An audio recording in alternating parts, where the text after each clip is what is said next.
going to show you a simple outline relief carving. Here it is. It's a house sign, a number. You'll see that the numbers are left on the surface and we've lowered the background a little bit around. We've also stamped the background so that it's got a certain amount of texture, and we've coloured it so the actual numbers show out very strongly. The numbers themselves are cut as very tidily. I think that's quite important. So the design that I've got for this particular carving I've taken direct from the computer. 501.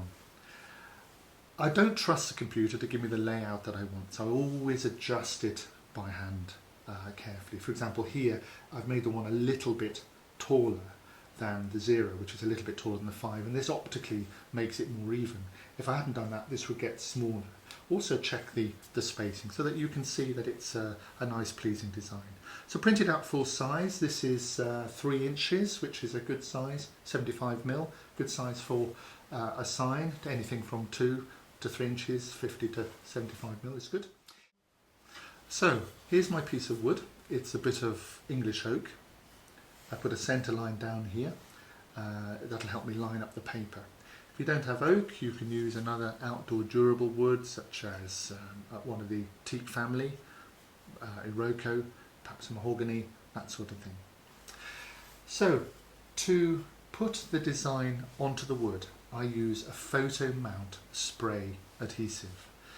This peels off very quickly. Without that, you can use wood glue, but do clamp something heavy onto the surface of the paper after you put it on so that it dries flat. This spray adhesive is quite toxic, so do make sure the room's well ventilated. You certainly don't want to be breathing this in.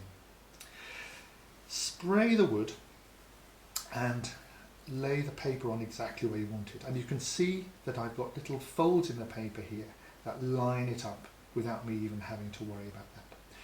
So spread the paper out, press it down nice and flat. You can trim off the spare paper, and there is your wood ready for the next stage where we'll actually start carving.